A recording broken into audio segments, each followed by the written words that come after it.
Olá, está no ar o programa Fato e Opinião e esta semana nós entrevistamos o pré-candidato ao governo da Bahia pelo MDB, João Santana.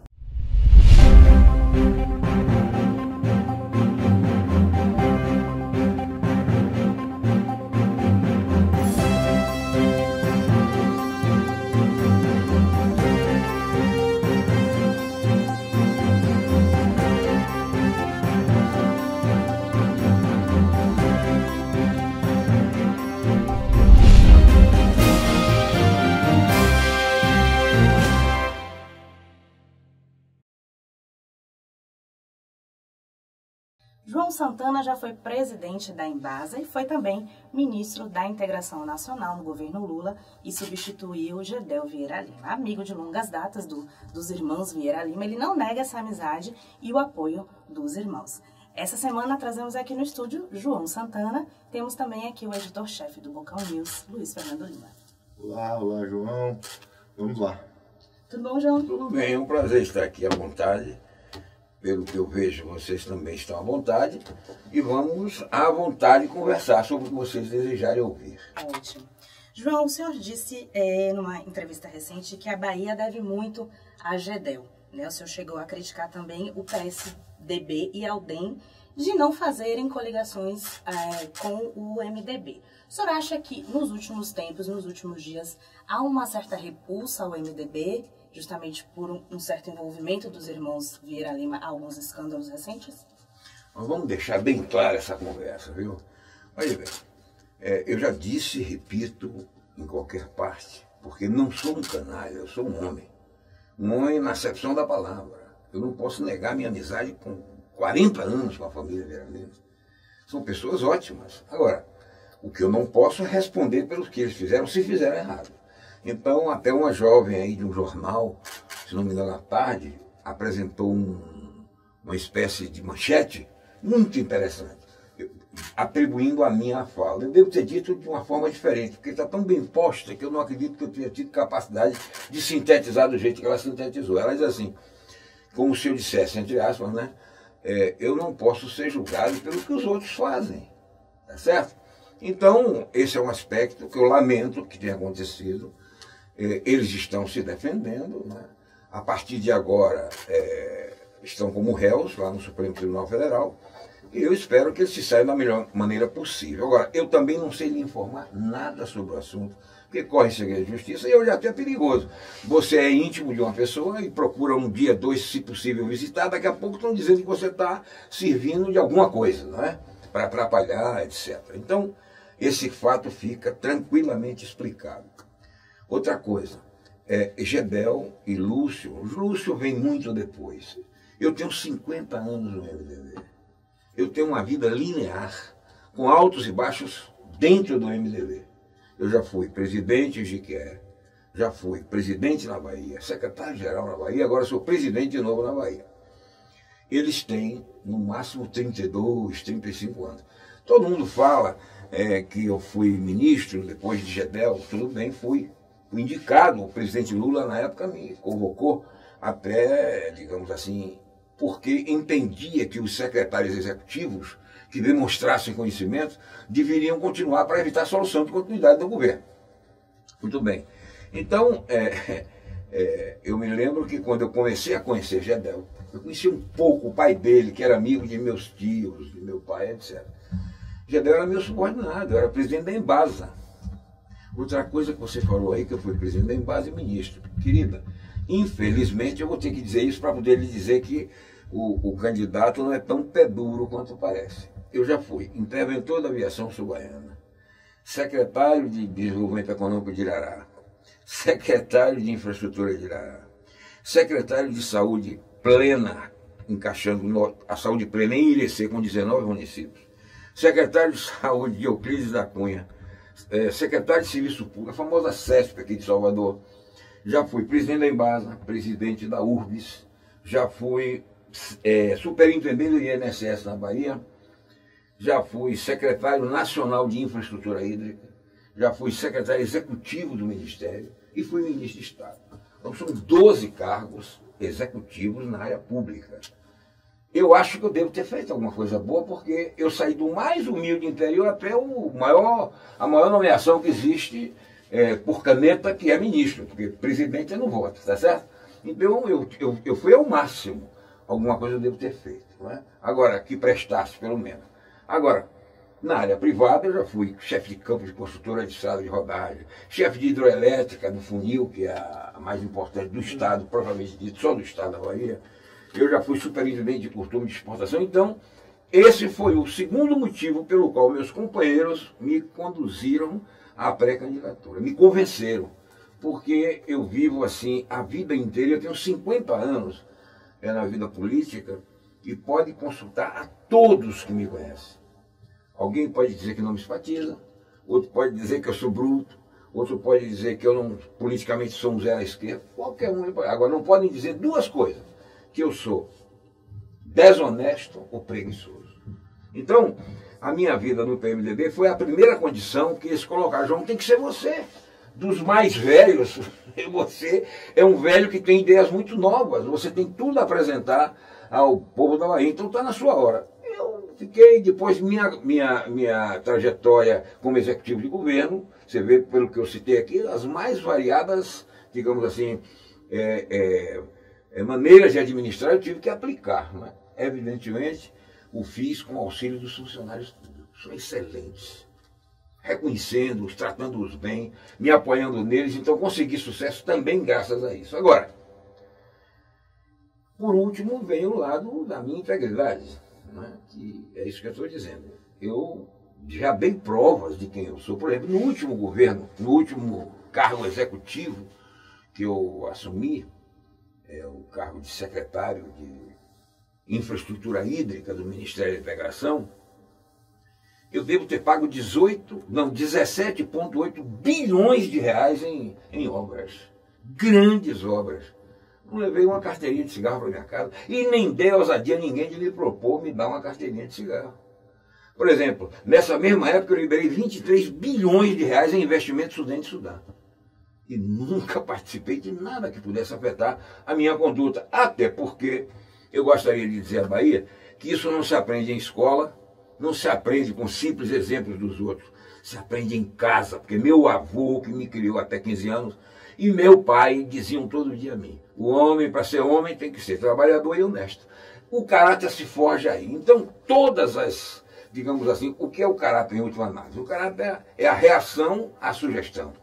O cara lhe sugere uma coisa ruim, se você entra, você não tem um bom caráter. Se você não entra, então você tem um bom caráter.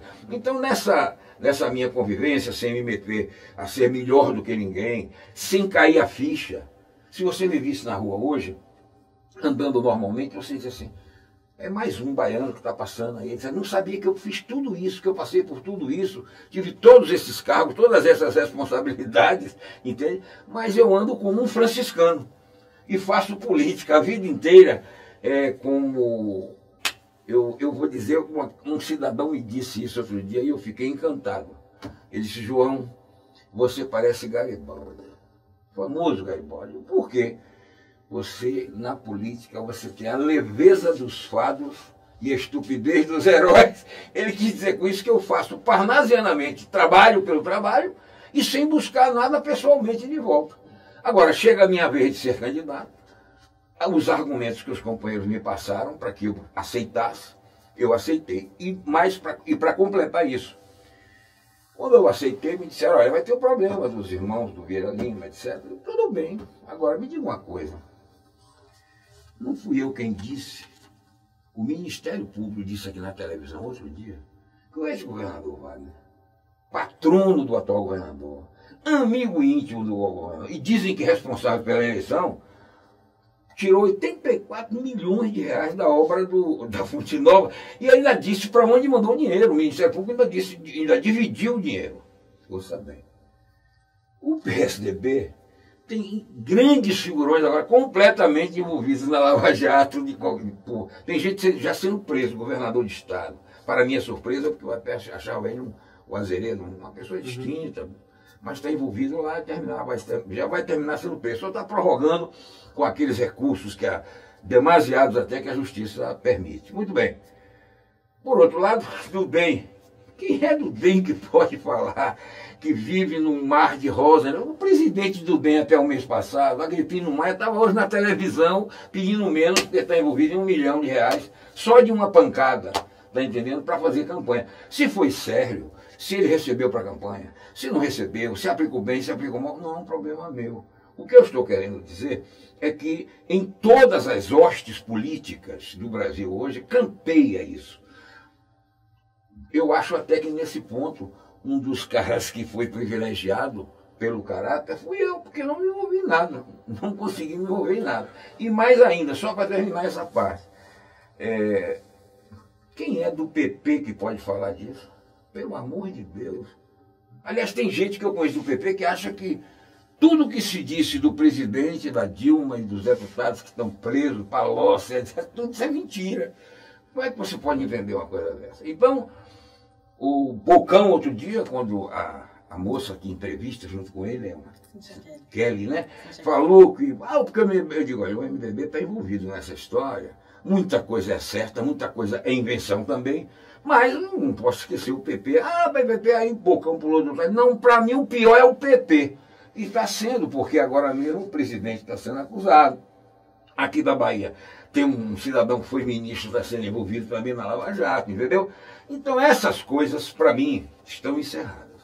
Eu não utilizo isso só, eu não gostaria de falar mais disso só por causa de Gedel e de Lúcio. Pelo contrário, eu não gostaria mais de falar, porque o que eu quero é dizer à Bahia e aos baianos como eu vejo a Bahia, de que modo eu posso melhorar as condições de vida do baiano e, principalmente, resolver problemas da economia das micro-regiões da Bahia, do interior da Bahia, que está completamente à toa.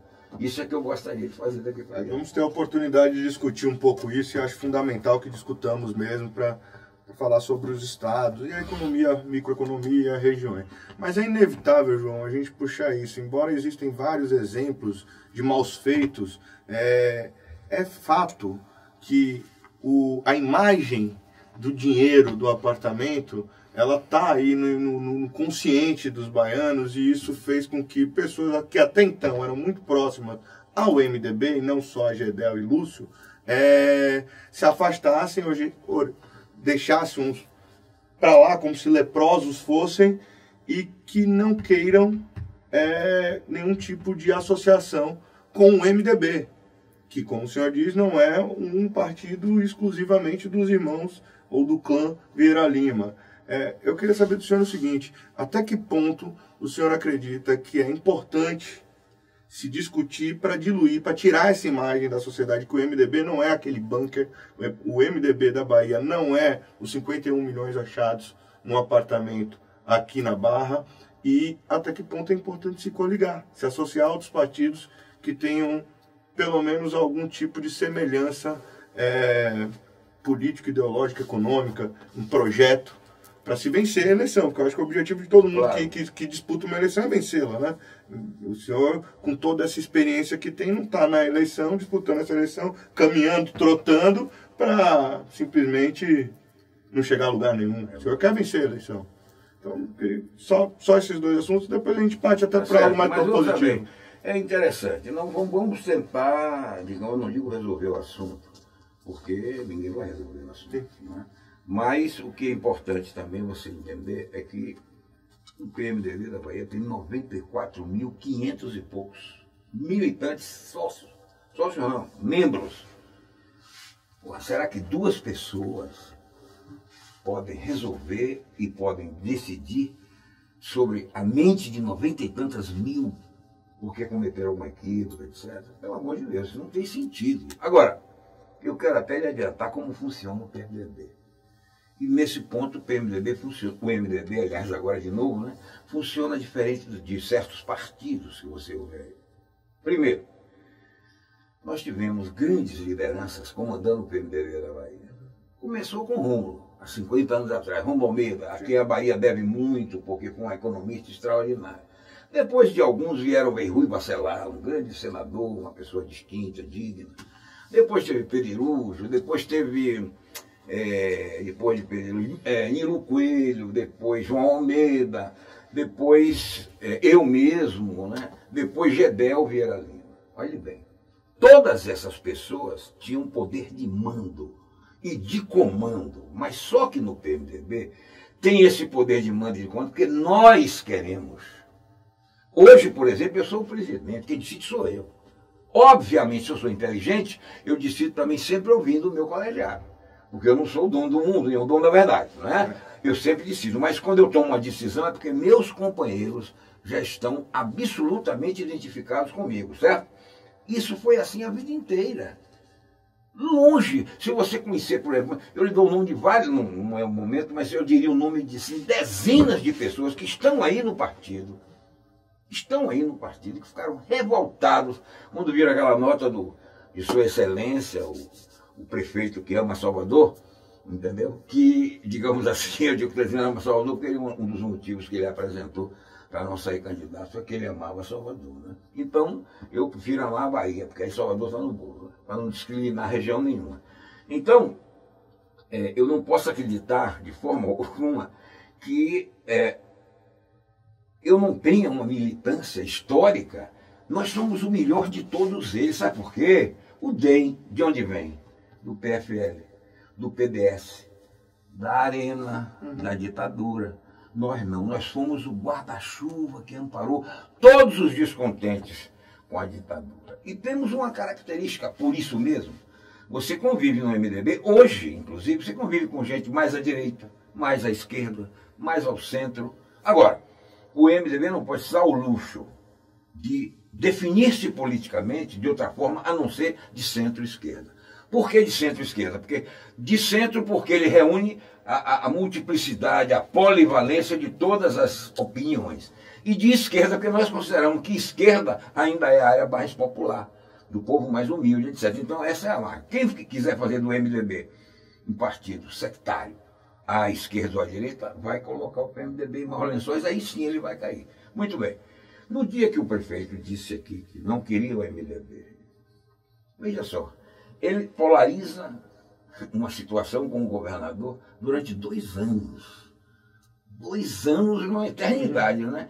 Então, todas as ditas oposições estavam tendentes a apoiá-lo, porque ele polarizou.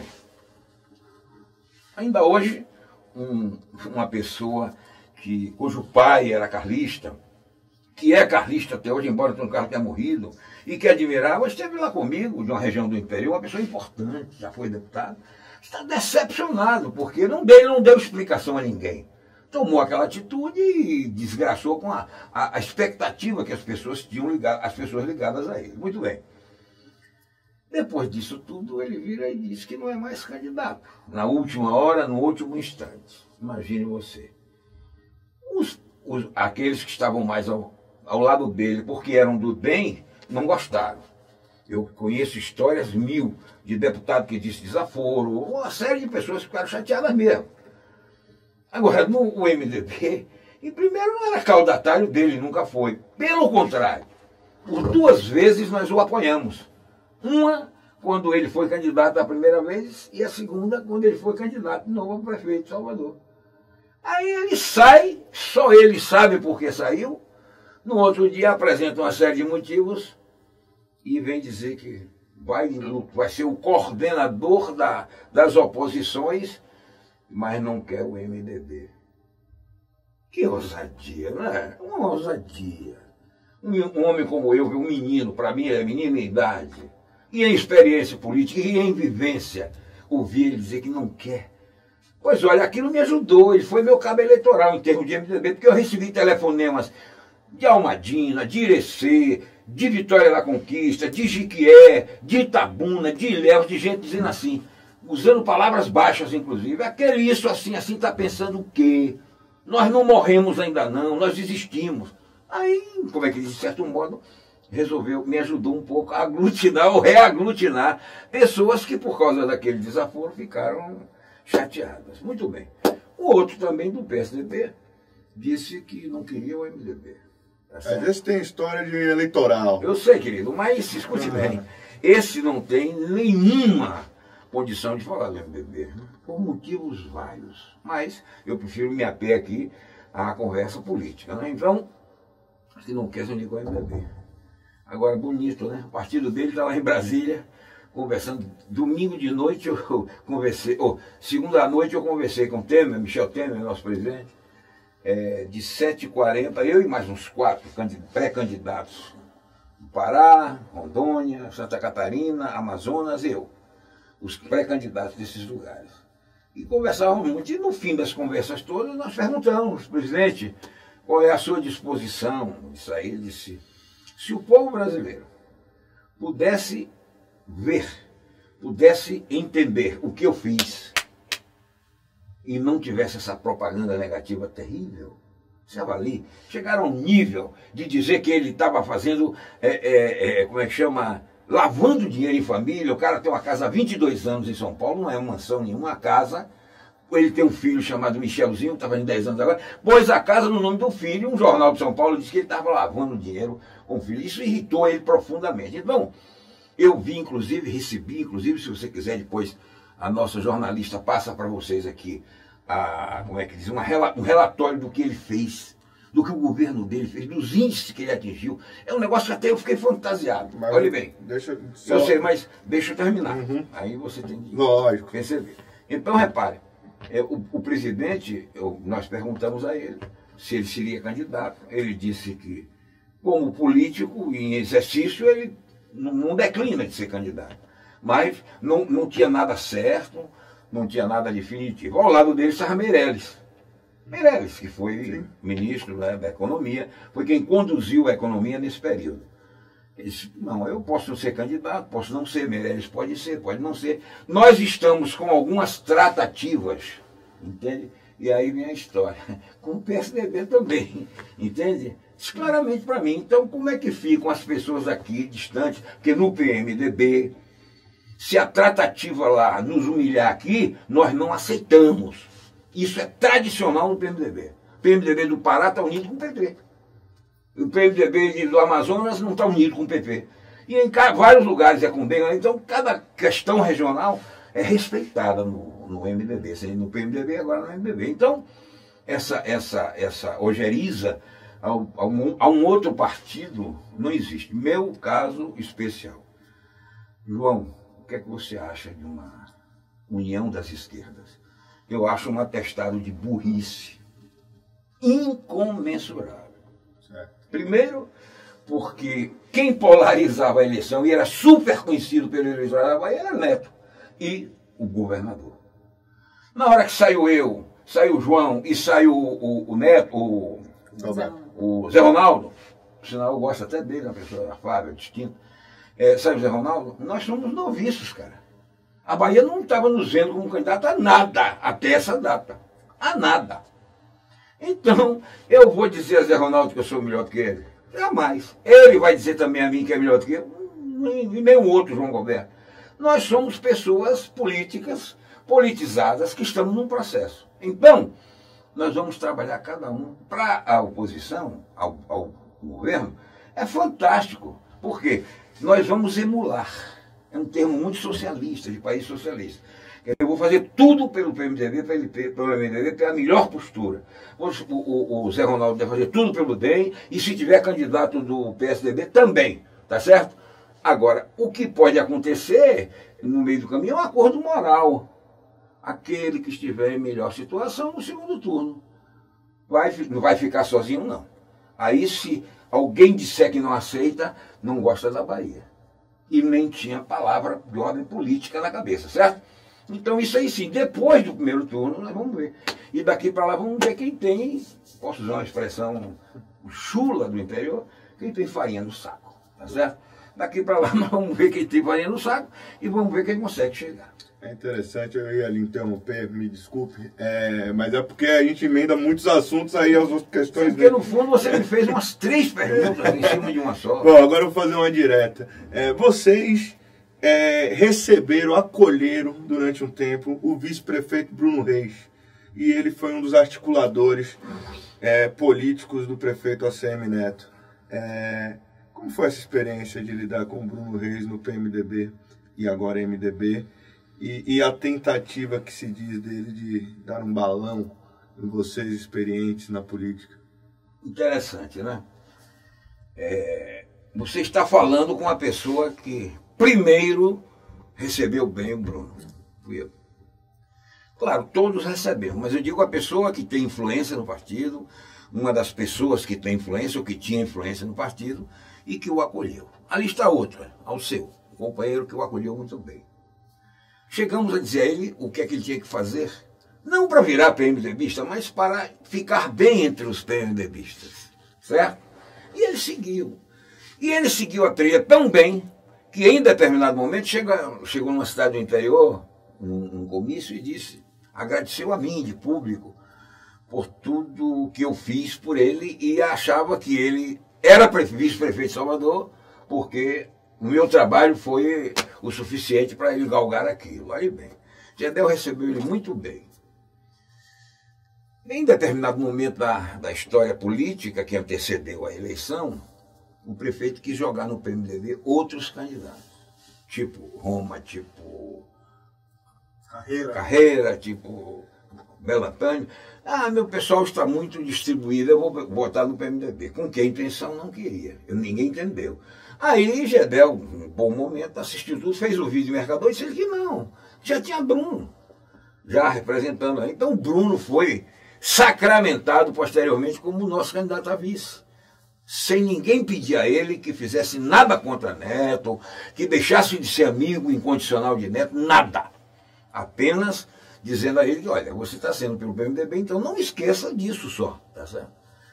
Ele não se contentou com isso e começou então, todo mundo disse que foi amando de Neto. E eu acredito, porque ele não é essa cocada toda para fazer um tratamento desse sem a cobertura do chefe, né? Então ele começou atraindo, municiando uns 3 ou 4 fracotes que nós tínhamos no partido, que graças a Deus já saíram em boa hora, né? E aí começou aquela conversa lá, o partido, né? Por último, deu no que deu, vocês da imprensa sabem, o próprio Bruno, se não me engano, não foi ele, o ACM, andou dizendo que não tinha os 4 minutos do MDB, que não tinha, sei lá, recursos do DEM para a campanha na Bahia, não dava, ele morria de amores por Salvador, uma série de conversas aí para justificar, mas na realidade o que ele fez, querendo ou não, foi esvaziar o partido no que diz respeito aos deputados que existiam.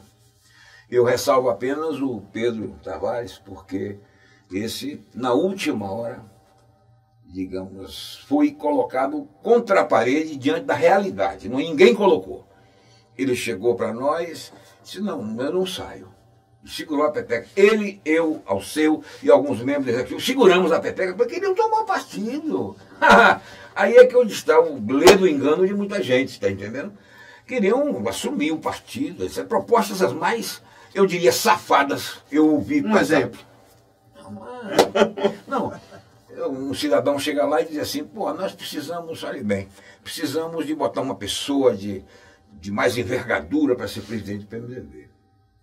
Eu digo, quer dizer que o prefeito de Conquista é o 3º maior eleitorado da Bahia.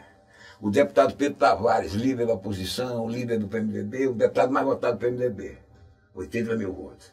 Quer dizer, eu aqui e outros tantos não somos nada. Quer dizer, a gente precisa importar? Não. E no caso da importação, não, tem que dar o controle. Quer dizer, você faz um partido que tem 95 mil filiados. Um partido que tem uma tradição de fazer encontros no interior, seminários e mais seminários. Um partido que garantiu, aqui da nossa parte, modestamente, garantiu a luta contra a ditadura. Um partido que nunca se quedou. Um partido que nunca entregou os pontos por qualquer motivo. Você entregar simplesmente a uma pessoa, isso é ridículo, chega a ser safado uma conversa dessa.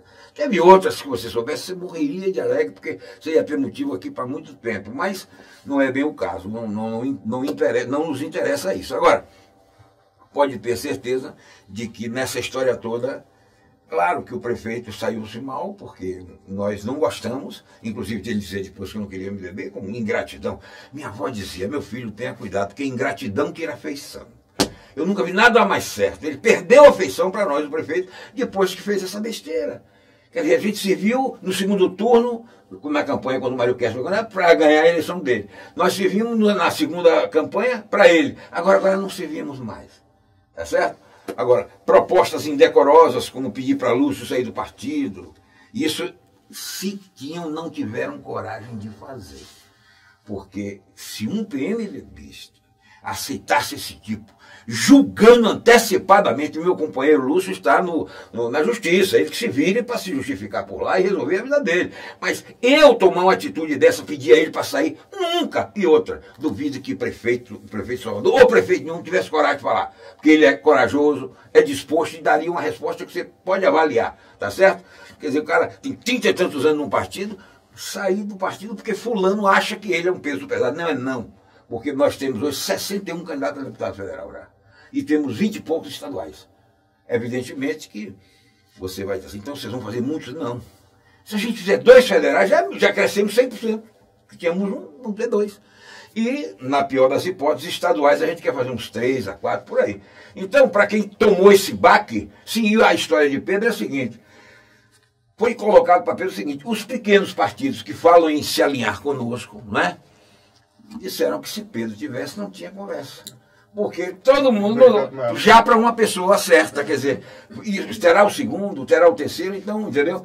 Então Pedro se viu nessa situação e saiu. Espero que ele se mantenha com a dignidade que ele sempre teve, porque se ele utilizar os votos que ele fez no PMDB e trabalhar contra o PMDB, nós vamos nos aborrecer com ele. Isso aí não tem a menor dúvida. Agora, enquanto ele estiver fazendo a vida dele e deixando a nossa em paz, que Deus o ajude e não nos desampare, tá certo?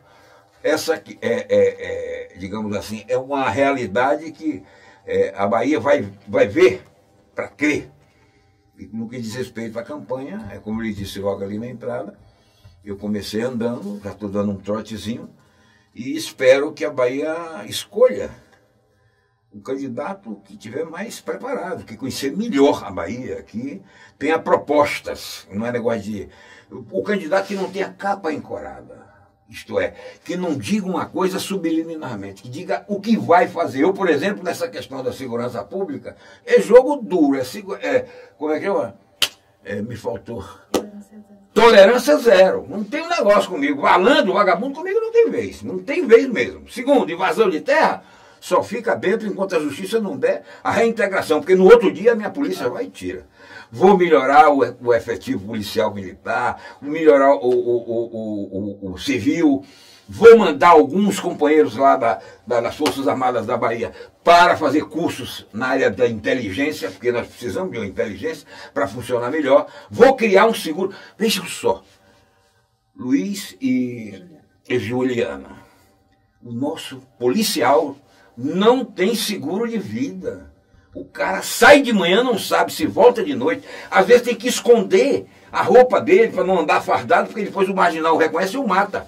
Esse cara não tem um seguro de vida. Vou criar um seguro de vida. E já estive analisando com algumas pessoas, é baratíssimo, não vai custar quase nada ao Estado e vai significar muito para os policiais que morreram em combate. Tá certo? Então isso aí eu não tenho a menor dúvida. Agora, equipá-los, armá-los com armas mais modernas e tolerância zero.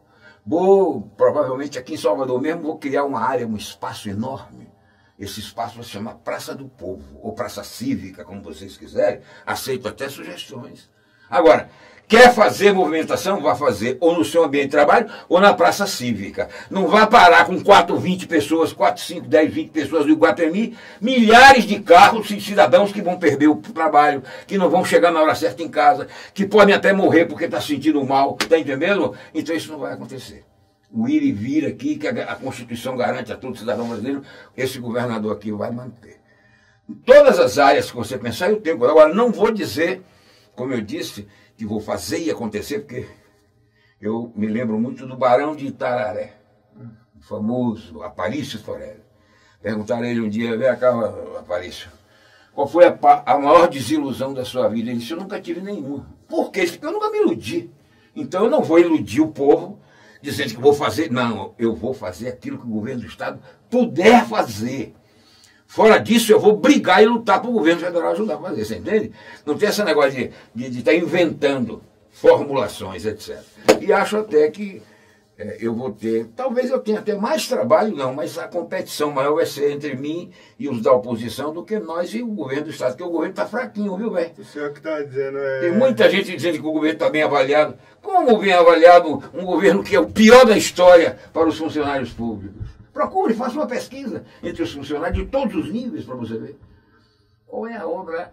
Preste atenção. Eu não acho que um governador, digamos assim, deixe de fazer um hospital, uma escola, etc. Mas me diga uma coisa, quem é que sustenta a escola, o hospital, a segurança pública, a economia do Estado e do país, concorda? Não existe. Sem economia você não faz nada. Então eu vou tratar primeiro da economia de todas as micro-regiões. E eu conheço todas. Me submeto a você, a ela, a qualquer pessoa para me perguntar como é a economia de tal região e que tipo de solução você tem, eu tenho. E tenho assim, isso o Estado pode fazer, aquilo, eu não posso. Agora, é até fácil você dizer, por exemplo, vou te dar um dado aqui que na área econômica você vai ficar estupefacto. E a menina vai estranhar. O nosso estado é eminentemente agropecuarista. Nós temos o indústria, o polo petroquímico ali, mas é agropecuarista. Tudo que o Estado fez até hoje foi baseado nessa economia. Inclusive as exportações nossas, que chegam a 35%, 40%, vêm da área rural. É celulose, é gado, é isso e aquilo. Muito bem.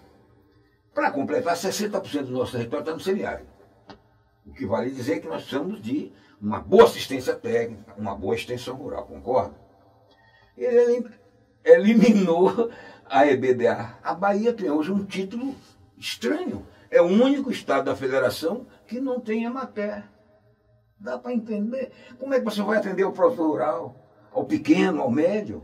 O grande se vira, mas o pequeno e o médio que são uma grande quantidade.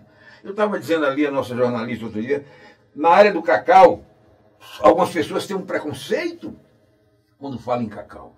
Por quê? Você, por exemplo, já leram Jorge Amado, a Doninhas Filha, Lio Pólvora, Euclides Neto, etc. E vê aquelas histórias da aristocracia do cacau, digamos, dos coronéis do cacau, não é isso? Aí passa a ideia de que o cacau é uma cultura eminentemente aristocrática, só de poderosos. O último relatório da CEPLAC, que Fiuza, um grande cacauicultor, divulgou e técnico divulgou outro dia, diz o seguinte: na zona cacaueira, 25 mil produtores são mini produtores, 9.500 pequenos, 500 médios e apenas 80. Em toda a história, apenas 80 conseguiram ser grandes produtores. Você entende? Então é uma cultura, digamos assim, popularíssima, do povo. Agora, qual é a instituição que existe no sul da Bahia, por parte do Estado? Para a cacauicultura não, nem o federal também. O cacauicultor é quem banca, né? Antigamente descontavam 15% da produção para manter essa placa, agora é 10%. Agora, fora isso, olhe bem, Dendê, seringa, piaçava, café conilon, florestas homogêneas da qual a Bahia Celulose tira como é que chama? A celulose, olhe bem. E todas as outras culturas que estão surgindo lá na região, qual é a atenção que o governo do Estado deu nesses 4 anos? Eu desafio, eu acho que ele não conhece nem os números. Pode até você dizer, que vassoura, Piaçava é uma porcaria, é para fazer vassoura. Piaçava já significou em determinados anos 3 milhões de dólares na exportação. Ajudou a segurar muito a desgraça da cacauicultura, que produzia 360 mil toneladas, produz 80, você entende? Então, eu acho que não vai ser muito difícil não, porque o governo, nesse aspecto, é fraquinho. Ele tem 2 grandes obras. Uma está sendo feita com dinheiro do governo de Michel Temer, que é como é que chama? Metrô. Eu, outro dia, conversando comigo, o cara disse assim: João, eu acho que Rui Costa, quando era menino, gostaria de ter um trenzinho, aqueles trenzinhos que a gente tem no trilho, bonitinho, e não conseguiu, então agora ele está brincando de trenzinho com o metrô, porque eu nunca vi uma maciça propaganda em nada na história da Bahia, nem no pior período do carlismo. Você já viu? Pode ligar a televisão, se você passar em casa um dia inteiro, você vai ficar de saco cheio. Realmente ele está fazendo a obra do metrô, com dinheiro federal, e as obrazinhas acessórias. Agora, o resto, qual é a obra de investimento que ele fez? Uma policlínica aqui, um hospital ali. Peraí. Pergunte ao médico se ele quer ser médico e exercer a profissão em Xique-Xique, em Abaré, em Bom Jesus da Lapa. Falando cidade grande até, que quer as pequenininhas. Não quer, porque não existe uma carreira médica no Estado. Os médicos no Estado fingem que trabalham e o Estado finge que paga, tá certo? Porque é tão ridículo que não pode nem cobrar. Então, o que a gente tem que fazer é criar uma carreira médica, porque a medicina é feita pelo médico e administrada pelos enfermeiros e enfermeiras, tá certo? Os formados em nível superior. Porque se você vê hoje, eu já fui secretário de saúde, os formulários a serem preenchidos pelo SUS, é uma complexidade enorme que só enfermeiro e enfermeira resolve, médico mesmo não resolve. Então, para você ter um médico numa cidade dessa, você tem que ter uma carreira médica, como tem a do juiz. Ele faz para a primeira entrância, segunda entrância, né? Então ele vai evoluindo até, mas o mínimo que ele tem ganha o suficiente para se deslocar durante um certo período, enquanto está mais jovem, etc., e servir as populações. Esse é o primeiro ponto, para você reduzir a miséria da saúde da Bahia. E o segundo, pegar todos os hospitais estaduais, enchê-los de equipamentos, os mais modernos possíveis, entende? Para que a micro-região seja atendida na capital regional e não vir para Salvador, como está acontecendo. Você já viu falar na fila da regulação? Um médico me disse outro dia, João, é a fila da morte. Um velho que precisa de atendimento urgente, ou uma criancinha, entrou na fila da regulação, morre. Porque você não sabe quando. Você não sabe em que tempo vai ser atendido, entende? E a saúde e a vida não podem ser objeto desse tipo de coisa. Então, para você reduzir muito isso, você tem de criar os focos de medicina regionais. É certo que você possa, por exemplo, a alta complexidade, em Itabuna já tem um pouquinho, mas que seja aqui em Salvador. Porque também você não encontra problema de alta complexidade, neurológica, etc., facilmente. Mas o resto tem que ser no interior, média complexidade, no interior. Mas as policlínicas não têm esse sentido? As policlínicas regionais que ele criou, pelo menos, é o que ele se propõe a fazer? Eu né? desafio, eu quero que a imprensa da Bahia saia, visite as policlínicas sem avisar o dia, porque eu já soube de caso, não estou aqui, não assino embaixo, de escola que ele foi inaugurar e encheram de ar-condicionado, tudo funcionando no dia seguinte, quando terminou agora, tiraram o ar-condicionado. Então, não pode se, como é que diz, não pode se dizer que não foi feito. Ele fez algumas coisas, mas é como eu estou lhe dizendo. O que adianta a medicina, um prédio bonito, sem o equipamento, sem um profissional ou os profissionais, não é? Então, eu tenho sido bondoso. De vez em quando alguém pergunta, de 1 a 10, que nota você dá ruim? 5. Isso enquanto seu lobo não vier. Porque as notícias são de que tem muita coisa errada aí. Então, não é comigo, não é certo? Para isso existem os órgãos de controle. Eu, por exemplo, se assumir o governo, a primeira coisa que eu vou fazer é uma auditoria. A lei me permite, não é? Porque eu não vou meter a mão na cumbuquinha dos outros, querido. São obras de milhões e milhões, tá entendendo? Eu tenho 50 anos nessa brincadeira, eu não quero ser rico. Eu quero só criar meus filhos, manter minha família, isso eu fiz. Então eu não quero acumular nada. Então eu agora vou meter uma caneta num negócio que já tem 1 bilhão, tem 500 milhões sem saber do que estou falando. Não. Uma auditoria. Quero que o povo da Bahia entenda que, além dessa auditoria, eu vou precisar no mínimo de 6, 8 meses, 10 meses para preparar as coisas que eu vou fazer no segundo ano. Porque eu vou pegar no primeiro ano o orçamento que ele deixa, que Rui deixa. Você sabe disso, né? O plano plurianual, todo governador que entra faz o plano para os 3 anos dele mais um para evitar solução de continuidade. Eu não sei como é que vai estar isso. Agora, vou te dar só uma dica. A agricultura, pecuária, junto com o turismo, é a agricultura que mais emprega, né? No mundo e no Brasil. O estado da Bahia tem oscila de 30% a 40% da exportação da Bahia, tudo da área agrícola. Uhum. O oeste está indo bem. Tem água, a IBA, uma organização que tem lá, se vira e entre eles limpam estrada, melhoram a estrada para tirar a produção, aquele negócio. Mas você sabe quanto o governo da Bahia dedica percentualmente do orçamento estadual para a agricultura? Eu lhe peço que você faça um chute aí, dê um palpite. 5%. 8%. É. Se eu fosse secretário da Agricultura, com um governador que me desse 5%, eu mudava a estrutura do estado da Bahia. 1%, 0,9%, 1,2%, entendeu? É uma vergonha. uma atividade que absorve. Nós éramos, há uns 15 anos atrás, 20, meio a meio, população urbana e rural. Hoje já somos 35 a 65, quer dizer, o que é uma tristeza, porque cada cidadão que chega em Salvador, não sei se você sabe, custa ao Estado, e consequentemente também à Prefeitura de Salvador, em torno de R$400 por ano. Só a simples presença dele aqui. Com o lixo, com a limpeza pública, a coleta de lixo, com o tratamento do lixo, com energia, com tudo que você imagina que uma cidade propicia a uma pessoa. Entende? Então, a forma mais barata de manter o cidadão e mais digna ainda é numa cidade do interior que tenha serviços sociais e equipamentos, né? Então, nós estamos indo nessa direção que a gente precisa conter. Entende? Conter. E existem fórmulas para conter. E existem pessoas capazes. Desculpa te interromper, tem muito assunto para falar, a gente passaria o dia inteiro aqui conversando. Mas só para a gente terminar, que a gente já está ultrapassando o tempo, queria só que você me falasse rapidamente como é que está a sua formação de chapa, de proporcional e majoritária, como é que vocês estão pensando aí? Olha, eu digo sempre o seguinte, se eu já menti algumas vezes, não foi na vida pública. Foi muito quando era rapaz, e vocês podem admitir, por quê? Uma namoradinha aqui, outra ali, não, aquela eu só conheço, essas brincadeiras de rapaz. Aí a mentira eu acho até positiva, para evitar problemas maiores.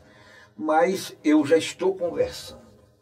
Acredite que eu tenho já por exemplo, eu tenho em mente um senador extraordinário, de uma região do interior, ex-deputado federal, uma categoria. Mas eu não falei com ele ainda.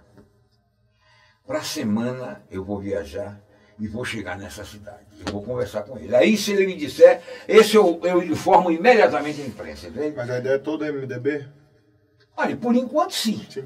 Não é? Por enquanto sim. Agora, se nós nos unirmos com outros partidos, não tem a menor dúvida que vamos ter que ceder.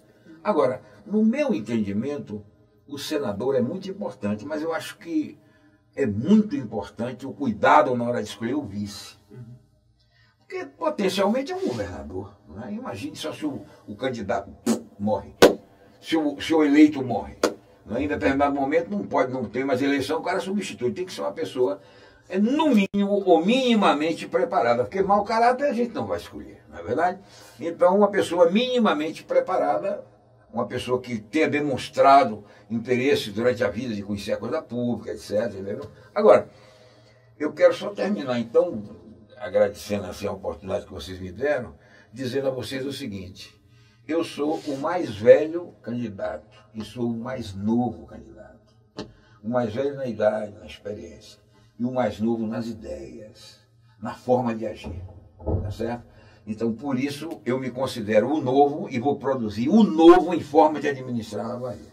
Obrigada, João, pela sua participação. Boa sorte no pleito.